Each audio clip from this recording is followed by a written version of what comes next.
May I transmit to no one the aggravations and disgrace of existence. That was a quote from Gustave Flaubert in a letter to Louise Colette, dated 11th of December 1852. Alright, so today I just wanted to speak a little bit about my thoughts regarding antinatalism. So, the term antinatalism was actually coined by a South African philosopher by the name of David Benatar. And in essence, what antinatalism teaches is that life is a net zero when you compare the existence of two phenomena that dominates each and all sentient life. That is pleasure and pain. So basically, in antinatalism, no amount of pleasure will ever outweigh the frequency and most prevalent existence of pain in this world, which means that the creation of new life is a bad idea. The capacity for the individual to experience negative events is far greater than any positive ones. You take, for example, the greatest pleasures in this world. So some people would say, you know, it's gastric pleasures, so the consumption of food, sexual pleasures. Maybe some people would say the idea of falling in love with someone, and of course, that love being reciprocated. That's most important. Maybe the company of friends, whatever it may be. Although those things only take up a very small percentage of our total existence. Most of our existence is spent in worry, in deprivation of some kind, whether that be, social, economic. We age. Most of us don't age pleasantly. We work a job most of our lives. We are basically striving to no end. We are constantly competing for job promotions, the job itself, the affection of somebody. We are just constantly locked in some chase. That's all life is, just an endless chase. We feel a very strong sense of pain when these small aggregated chases we engage in life are not met with a successful result. For example, think about the pain of rejection. Think about how traumatic the loss of a loved one is. Think about how you get sick, and sickness is guaranteed in this life.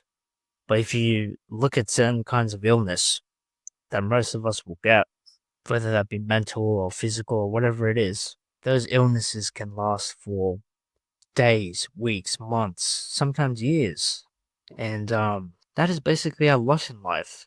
We suffer endlessly. As long as we inhabit this body, we suffer. The main currency of existence is suffering. And do not let anybody tell you otherwise. The pleasures in this world, no matter how great they may be, are nowhere near how long suffering lasts for. Even pleasures in themselves are kind of a double-edged sword, because a pleasurable feeling can become quite boring if you are exposed to it frequently. So therefore, we go seeking more and more pleasure. But the cap on how much pleasure we can feel is strongly limited if you compare how much pain we can feel. Because the amount of pain we can feel is sort of endless. There's no such thing as excess pleasure, but there is a such thing as chronic pain. And pain that is so powerful that some people may even be driven to suicide in the most unfortunate cases. So that is existence. Antinatalism seeks to put an end to the cycle of trauma that we experience in life, and we are guaranteed to experience some form of trauma at one stage or another. The question is just when. Although the term antinatalism was coined by David Benatar, the ideas of antinatalism actually go back centuries. all the way to the ancient world. So if you look at the Buddhists, for example, the first noble truth is existence is suffering. The whole idea of Buddhism is to escape the cycle of birth, suffering, and death, and eventually reach nirvana, which is basically enlightenment. In Gnosticism, the material world that we inhabit is evil, and this world was created by a demonic god by the name of the Demerge. So this god basically is the same god that all Judaic followers worship. So Christians, Jews, Muslims, basically everybody. Um, but they've just severely misunderstood this god and think that he is, all seeing, all powerful, benevolent. But if you look at the world and if you look at the wars, the inequality, both biological and economic, basically the way happiness is distributed to the few, while unhappiness is distributed to the many. The way each life consumes the other in order to sustain itself.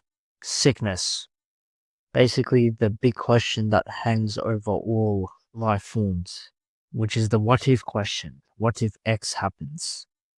Then when X does happen, we basically try to cope against it if it doesn't end up overwhelming us, or we simply just try to prevent X from happening. So basically, in Gnosticism, this world was created by a god that was a little bit stupid. Then we can even go to ancient Greece and look at Sophocles. For example, in his famous Greek tragedy, Oedipus, Oedipus says not to be born is best. And then if we want to go a little bit closer to the modern day, we can go to Arthur Schopenhauer. Basically, he said that life is just endless striving and suffering that is charged by a phenomenon known as the will, which is basically like the inner essence of every living being that forces that being to perpetuate its own existence through basically striving and consumption. The only way to escape the will is to detach yourself from it. So, maybe do artistic contemplation, or you can meditate upon the will. And then there's death, which is the guaranteed escape of the will, because the will ends with life. And Schopenhauer sort of said that, he did say that the will is the immortal part of ourselves, but I don't really know if I agree with that. So then we can finally go into the modern day, which is concerns about overpopulation, climate change. What else is there? Geopolitical tensions, loneliness epidemic, the invent of AI basically wiping out 80% of jobs. So where are all these people going to go? How are they going to feed themselves? And then there's this talk about, like, for example, they'll just upskill or they'll, change their profession. Well, excuse me. The whole point of AI is to eliminate the human factor from jobs. So if they were to upskill, then the job that they upskilled for that required 10 people will only require 2 or even 1. So the core of antinatalism is quite simple. It's that every human life is contained with pain, illness, grief, loss, fear, loneliness, and no one escapes them. Non-existence does not harm anybody. And as Mark Twain said, I cannot think of a single inconvenience I suffered before I was born. There's also the consensus argument in antinatalism where they basically say that nobody asked to be born, nobody had a choice, and you are basically thrown into existence from the void, ripped from the void, and placed in a body that is decaying and subject to sensory experience, which in turn is a net bad due to how that sensory experience is mostly riddled with suffering. So birth and life is bad, and it doesn't take a genius to see that. And a lot of people in this world, they will see that birth and life itself sucks, but they will still continue to have children. Why? Because the biological drive in humans to reproduce and rerun another generation is extremely strong. It's programmed in us by nature so that nature itself can have new bodies to recycle and repeat itself through time. So it can have new beings to make suffer. Um, so the presence of pain is bad. Pain is guaranteed in existence. The presence of pleasure is good. Pleasure is also guaranteed in existence in some form or another. But it's the frequency of the two, pain and pleasure, that makes the difference in the antinatalism argument and convinces people that antinatalism is the solution to this shit show of a world humans inhabit. Do I think antinatalism will ever take off? In that humans will realize as a collective that existence is bad, and we will begin to take steps to ensure that no new life can be born again? The answer is no, because the reason being is that humans themselves are driven by an instinct that is too powerful, and that instinct is to create new generations, the sex drive. I also think that humans have too much of an ego to just let their whole species return to the void. So yeah, antinatalism will never actually become a political force in this world that has impact on the vast majority of the human race. But let's be real. Like, if once a person is born, right, and they inhabit a human body, then when they miss out on something, that is considered bad because there is somebody there that was deprived of a positive sensory experience. But then before they are born, when they are basically just nothing, then there's them missing out on something is not bad because there's nobody there to experience that positive event. So nothing can't really feel any lack. Like before you were born, you were basically existing in some void, unaware. There was no you. You didn't care about no relationship. You didn't care about no delicious meal. You didn't care about no goddamn new video game. You didn't care about fucking money or working some crummy job. There was nobody there to experience anything good, and therefore, by extension, anything bad, such as sickness, heartbreak, aging, fear, loss, then death. But if you ask me, death is not the evil in this world. It's life that's evil, not death, but that can be covered in another video. So once you do create life, suffering is just guaranteed, and it's inevitable. Even the best of lives in history are more or less riddled with anxiety, boredom, and the need for happiness.